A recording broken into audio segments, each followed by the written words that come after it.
안녕하세요. 그대의 서점 책 읽는 여자입니다. 오늘은 황태자비 납치 사건 9번째 시간입니다. 다나카경 시정이 드디어 황태자비 납치 사건과 명성황후 시해 사건의 연결고리를 찾아냅니다. 어떤 내용이 펼쳐질까요?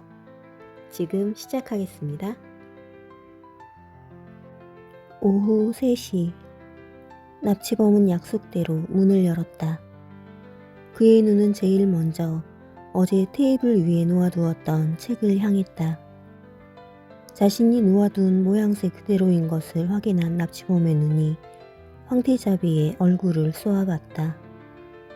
마사코는 상대의 눈길을 피하지 않고 맞받았다. 나는 위험하고 열악한 상황에서도 당신을 위해 최선을 다하고 있어. 그런데 당신은 왜 의도적으로 모든 것을 거부하는 거요? 그래요. 나는 당신이 바라는 것은 절대 아무것도 하지 않겠어요. 운동도 하고 싶지 않아요. 책을 읽으라고 강요한다면 차라리 다시 단식을 하겠어요.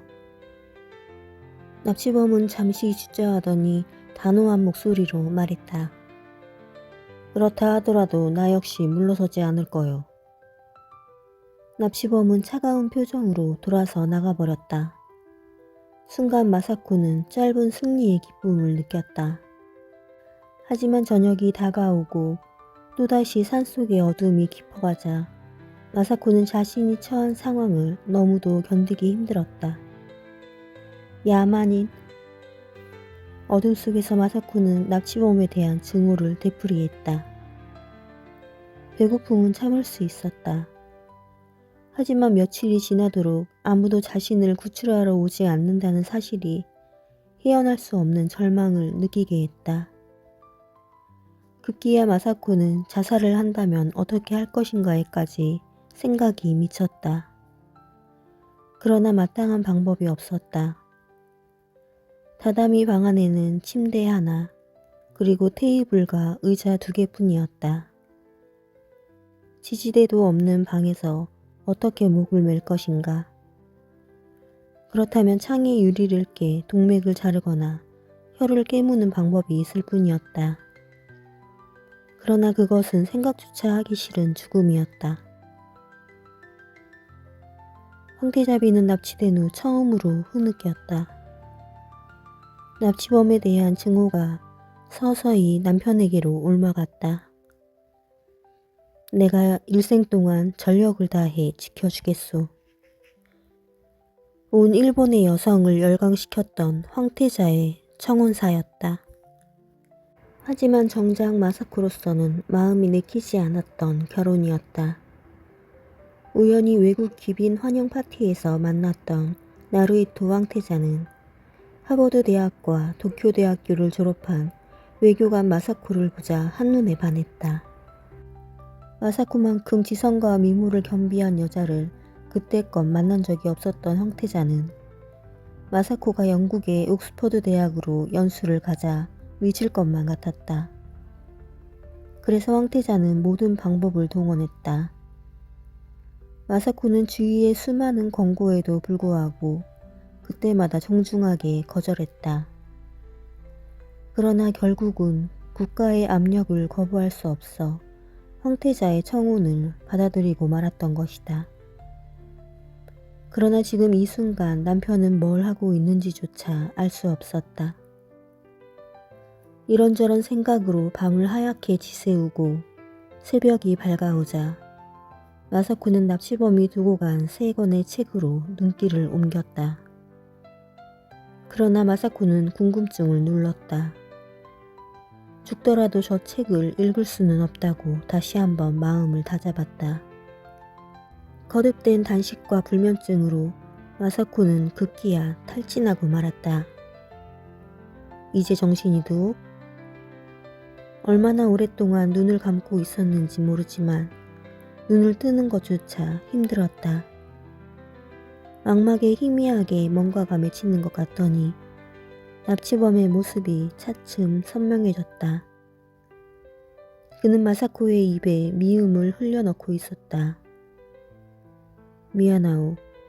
나는 당신이 이토록 극단적으로 행동할 것이라곤 생각하지 못했소. 마사코는 정신이 들었다.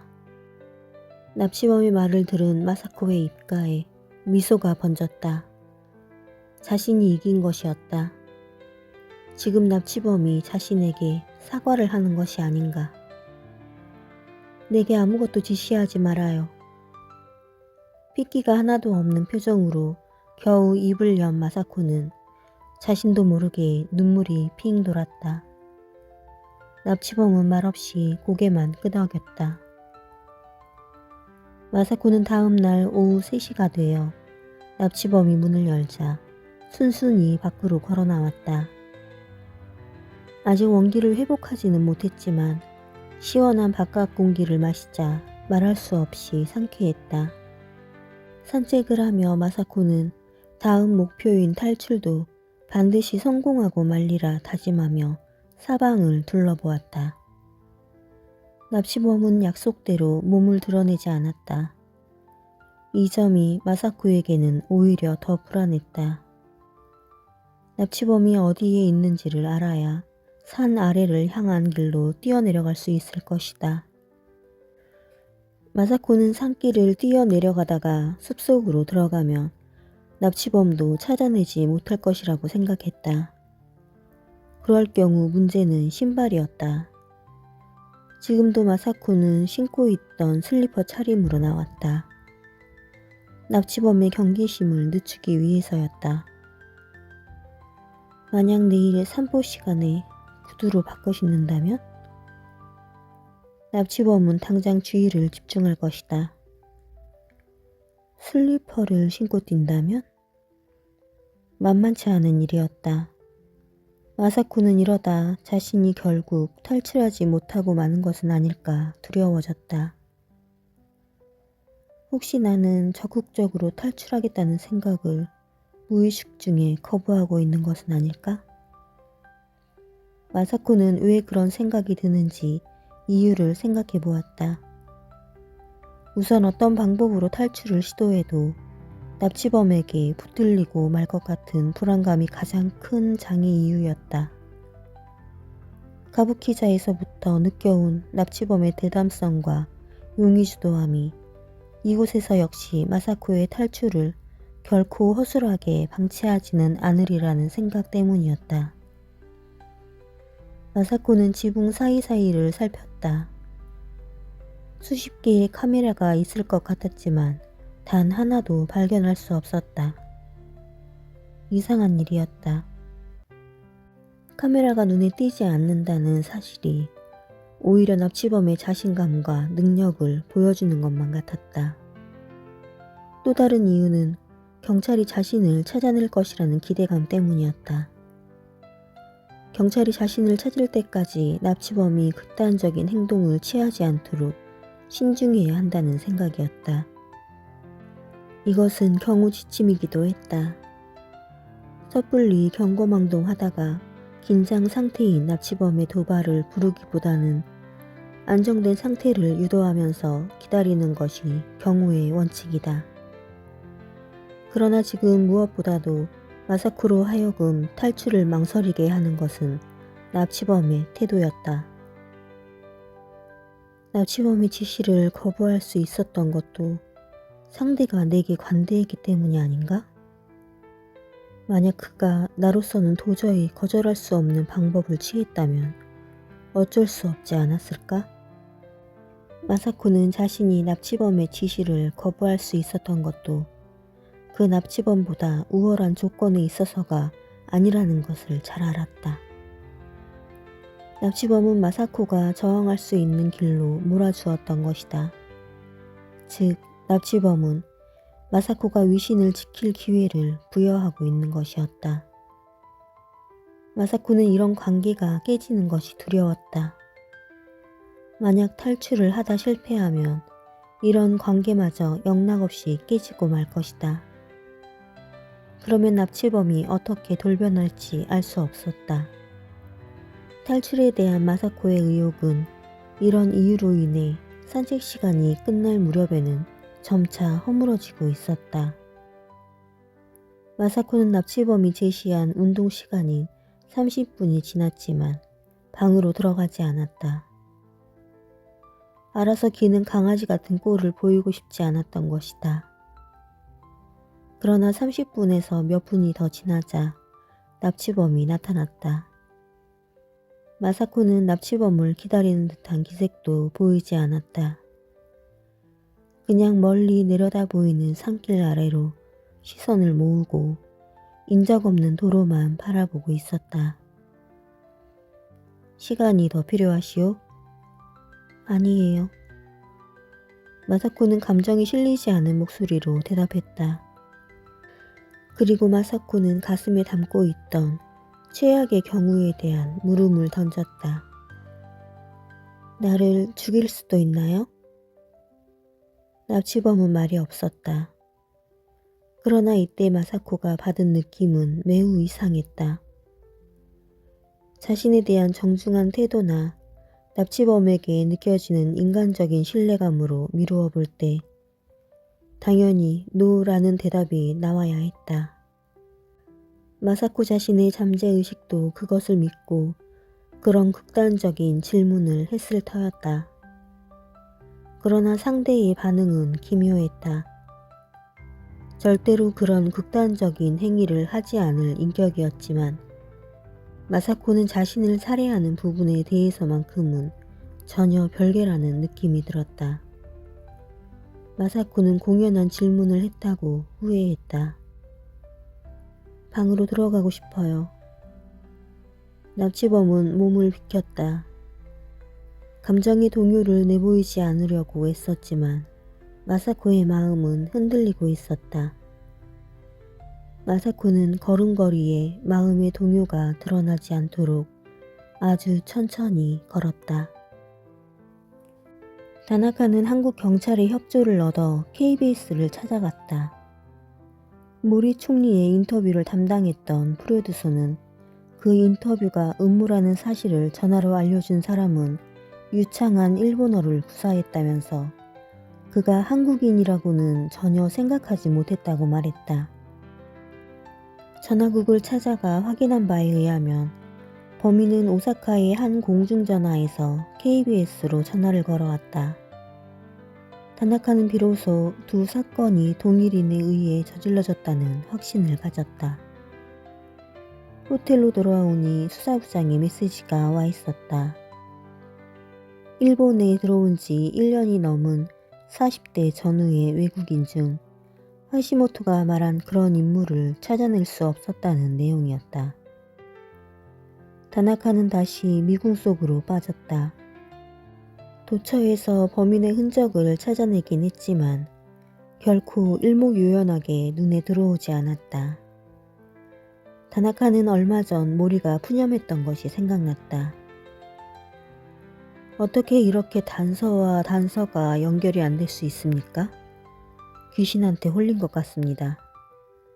우리는 천재와 게임을 하는 모양입니다. 그나마 모두가 놓쳐버리는 걸 다나카 경시정님이 계시니 이 정도로나 쫓아왔지.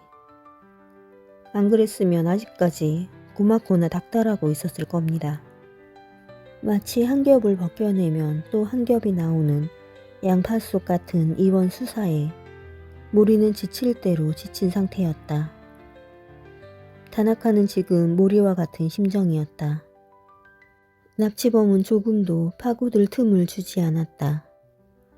김인우를 찾아내긴 했지만 그자는 뒤를 깨끗이 정리하고 미국으로 도주한 후였다.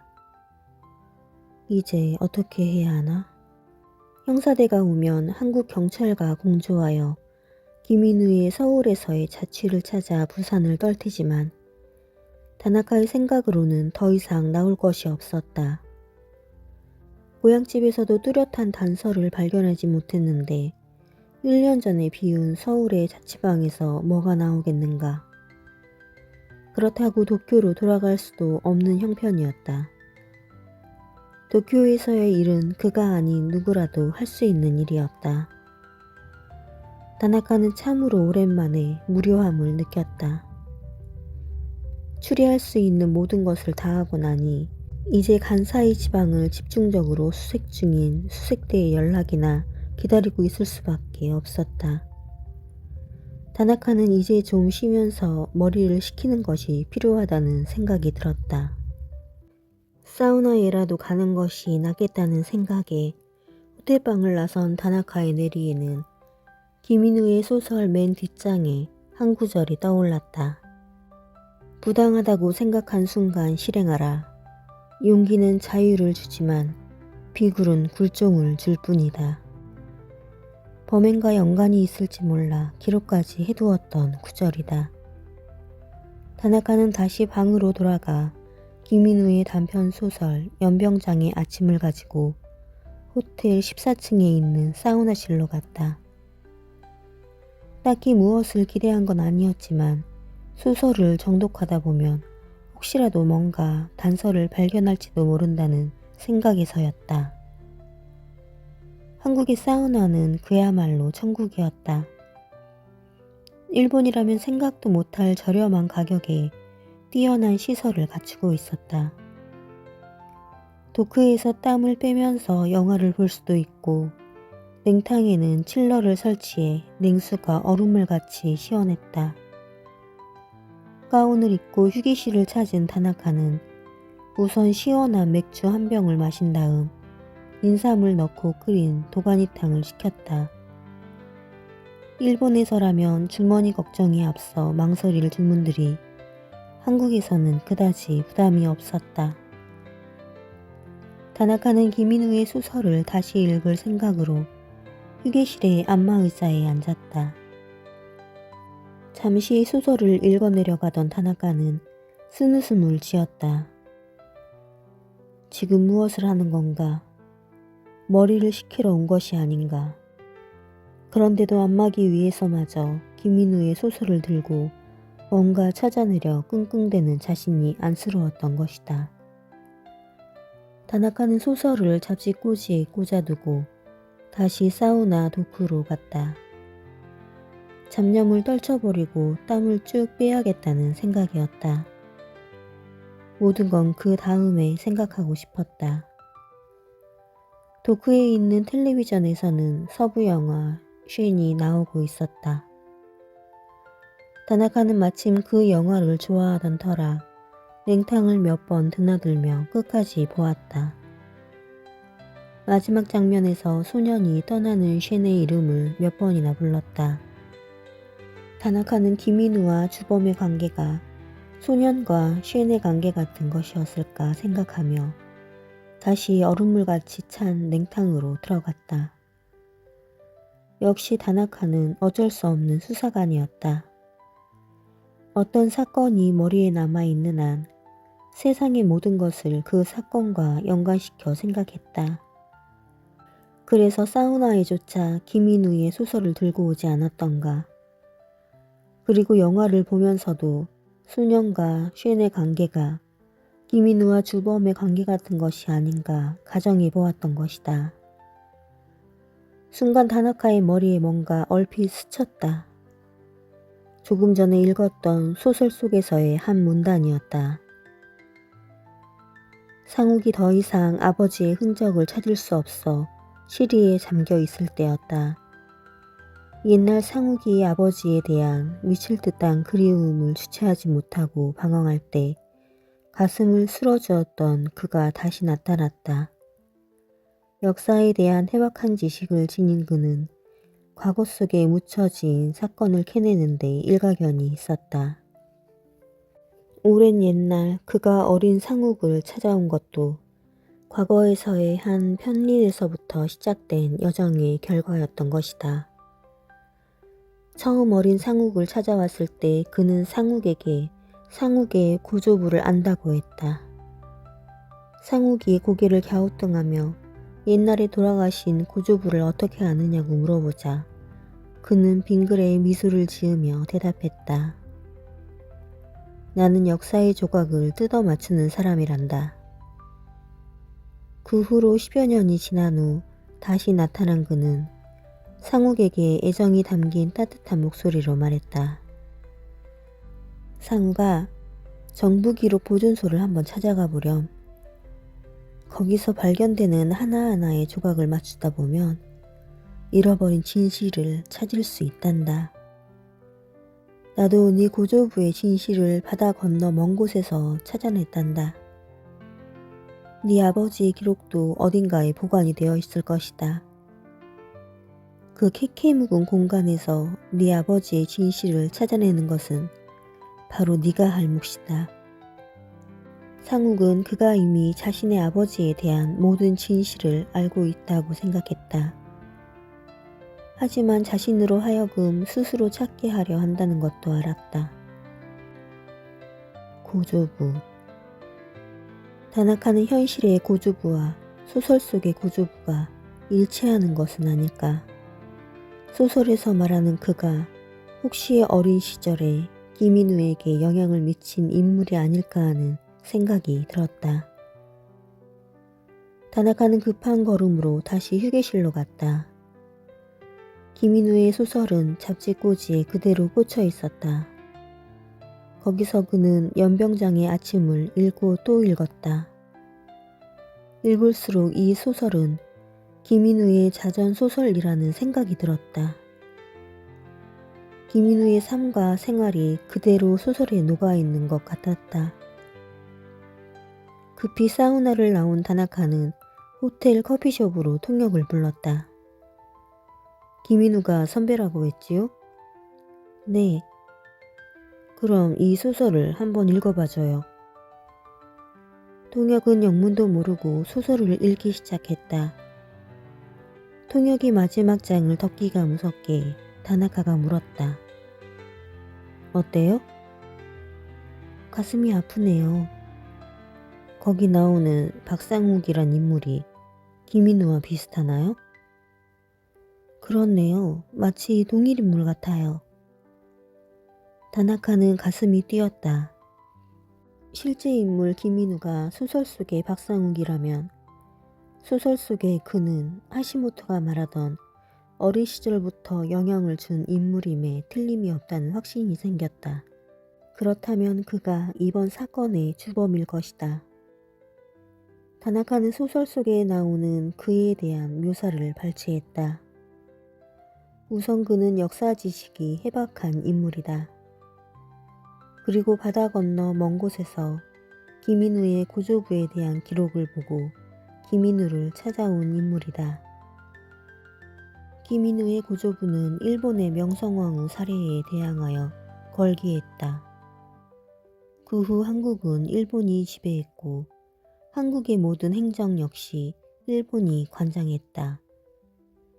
다나카는 일본 행정의 특징이자 단점이랄 수 있는 그 지긋지긋한 기록주의를 떠올렸다.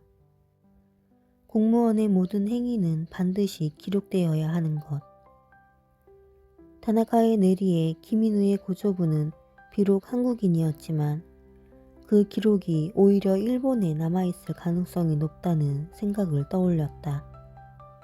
김인우도 분명 바다 건너 먼 곳이라고 하지 않았던가.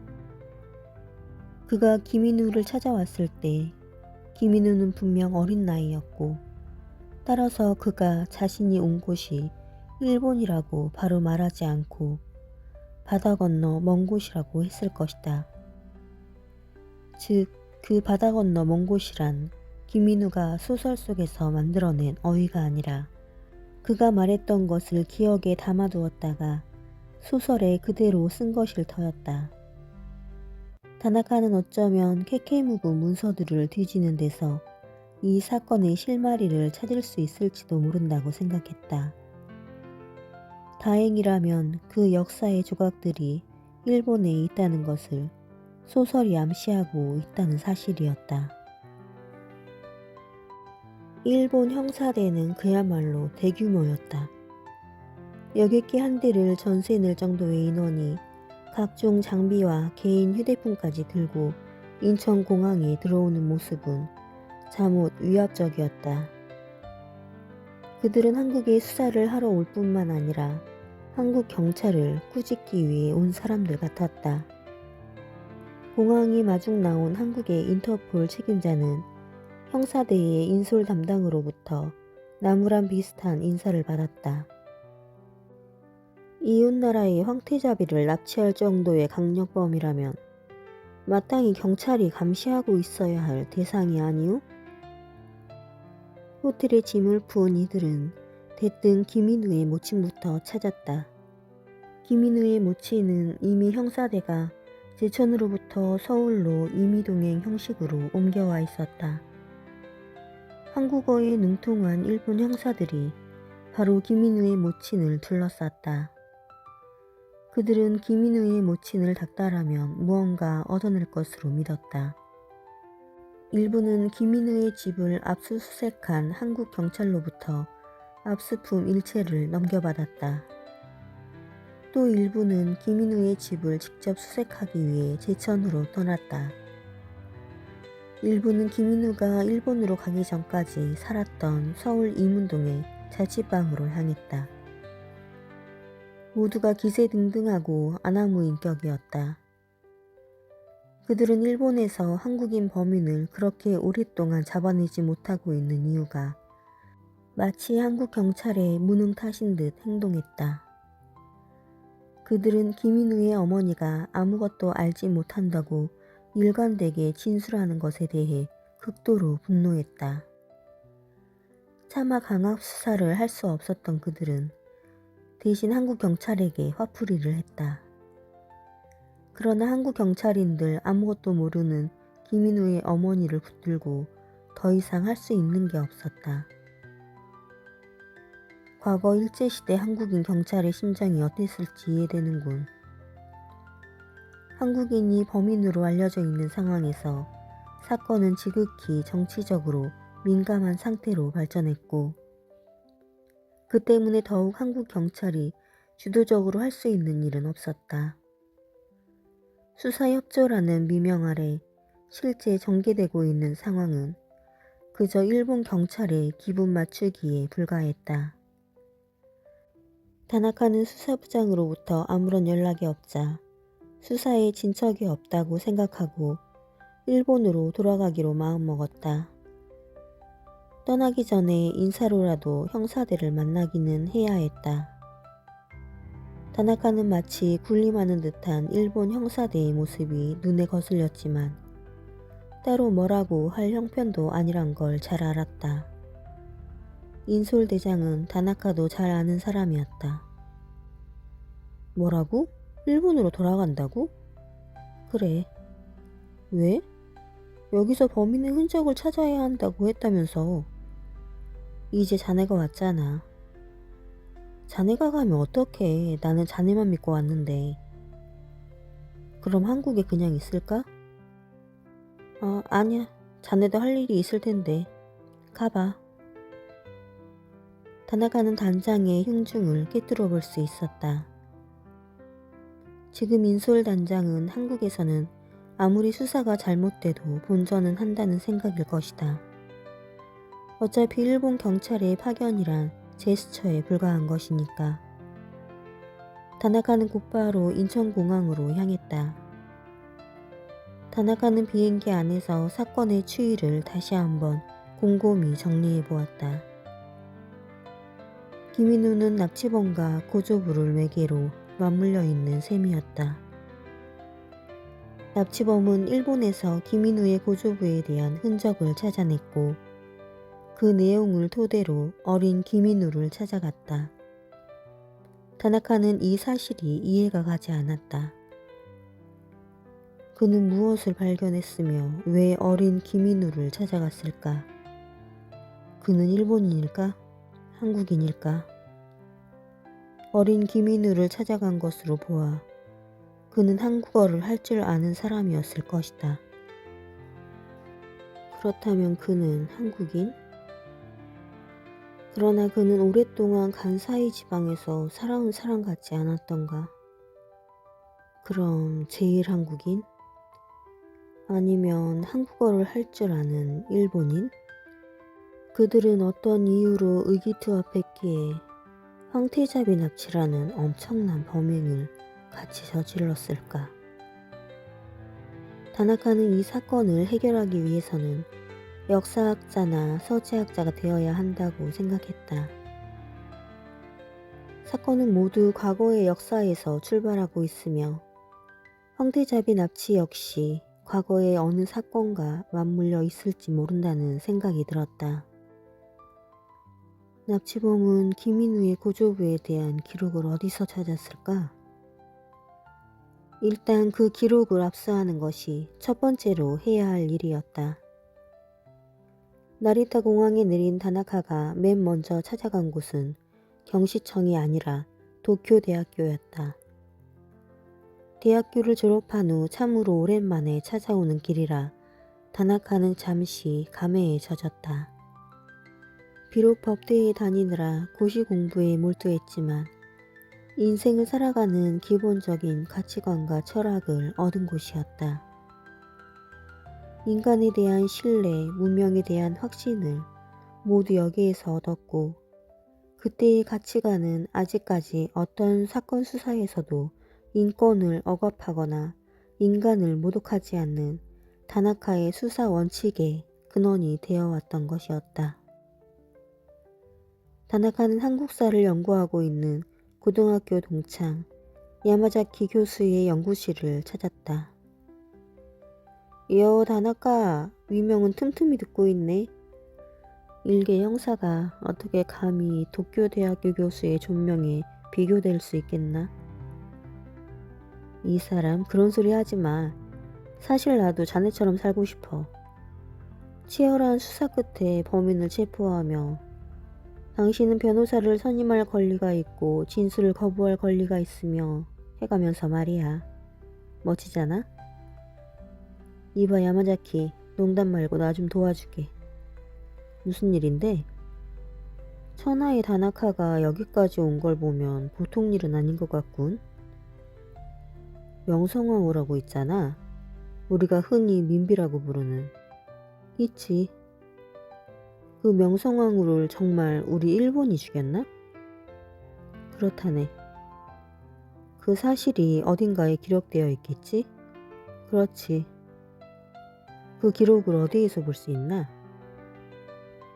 역사적 사실이 궁금하다면 내가 가르쳐 줄 수 있네. 아니 그게 아니야. 역사적 사실도 중요하지만 내가 원하는 건 생생한 실제의 기록이네. 그런데 도대체 무슨 일인가? 그 당시 명성황후를 보호하기 위해 시골에서 한성으로 왔던 사람이 있었어. 그런데 한성에서 피살당했거든. 그 사람에 대한 기록을 보고 싶어. 그래? 그런데 그런 세세한 기록까지 있을까? 글쎄, 하지만 그걸 본 사람이 있다는군. 그렇다면 누군진 몰라도 상당한 역사적 지식이 있는 사람이겠구먼. 전문가야. 그렇겠지? 다나카는 그의 모습을 떠올려 보았다. 해박한 역사적 지식을 가지고 부조리한 사회에 대해서 강한 불만을 가졌을 그의 분위기가 느껴졌다. 그는 현실에 불만이 생기면 생길수록 더욱 역사의 모범을 찾고자 역사의 기록에 매달린다. 그리하여 특수한 무엇을 찾아내면 그것을 자기만의 지식으로 만드는 것이다. 또한 그는 역사적 인물의 후손을 조사하여 찾아간다. 그래서 그 선조의 영웅적 행위를 함께 칭송하고 또 비겁한 선조를 둔 후손에게는 그 잘못을 꾸짖는다. 그러다 결국 황태자비 납치에 이른다. 이런저런 생각을 해보던 다나카는 고개를 세차게 흔들었다. 그때 야마자키가 말했다. 골치 아프게 기록을 뒤지지 말고 그 전문가를 찾아가 물어보면 되잖아? 그 반대야. 그 전문가를 잡으려고 그 기록을 찾는 거네. 도대체 무슨 영문인지 모르겠군. 그럼 그 전문가가 무슨 범죄라도 저질렀나? 그래. 그럼 그 기록을 찾으면 그 범인을 잡을 수 있나? 틀림없어. 사실은 그 기록보다도 그 기록의 열람 신청서를 찾는 거네. 범인이 그 기록을 보기 위해서는 열람 신청을 했을 거 아닌가? 소중한 정부 기록을 아무나 마음껏 해줄게 할 리는 없을 테니까. 그렇지. 그자가 범죄를 저지를 생각을 하지 않았을 당시에는 실명을 썼겠지. 그렇군. 그러니까 자네의 도움이 필요해. 어디에 가면 그 문서를 찾을 수 있나? 정부기록보존소와 외무성 사료관에 가면 그 당시 문서를 찾을 수 있을 걸세. 어떤 문서는 그런 데로 내려가지 않고 각 부처의 창고에서 썩고 있기도 하지. 또 하나 누군가의 의도적으로 내려보내지 않고 있는 문서도 있다네. 그것은 접근하기도 힘들고 무리하게 접근하려다 보면 사고가 나기도 하지. 그건 무슨 말인가? 누군가의 사적인 이익이나 명예가 관련되어 있는 경우 문서를 본다는 행위 자체가 위험한 일이니까. 다나카는 고개를 끄덕였다. 충분히 이해가 가는 말이었다. 그렇다면 역사란 뭔가? 현대사회에 어떻게 기술되는 건가? 역사 기술은 힘이야. 힘 있는 자의 목소리가 기록되는 거지. 시간이 지나고 나면 그때 숨죽였던 목소리들이 조금씩 나오기도 하지만 그렇게 되면 역사는 해석의 문제가 되지. 해석도 역시 그 시점에서 힘 있는 자의 목소리에 의해 좌우되지. 결국 역사란 힘이야. 학자들이란 그 힘에 기생하는 존재들일세. 그러나 학자의 소신도 있지 않은가? 죽음도 마다하지 않는 학자의 소신 말이야. 죽음도 마다하지 않는 소신파 학자들이란 되게 편협해. 자신이 마치 진리를 가진 듯 생각하고 행동하지. 야마자키, 자네는 어떤가? 나? 나는 그저 관찰할 뿐이야. 사실 뭘 모르고 떠들어대는 것보다는 죽을 때까지 말없이 성실하게 관찰하는 것이 학자의 태도일지도 모르지. 공감이 가네. 하여튼 오늘 고마웠어. 그건 그렇고 황태자비 사건은 도대체 어떻게 된 거야? 나도 가끔 마사코를 생각하는데 지금 어떤 상황일지 안타깝기 그지없어. 학교 다닐 때 얼마나 똑똑하고 예뻤어. 아직 살아있긴 할까? 그래, 분명 그럴 거야. 다나카는 망설이지 않고 대답했다. 물론 살아있다는 그 어떤 증거도 없다. 단순한 희망도 아니었다. 그것은 납치범에 대한 믿음이었다.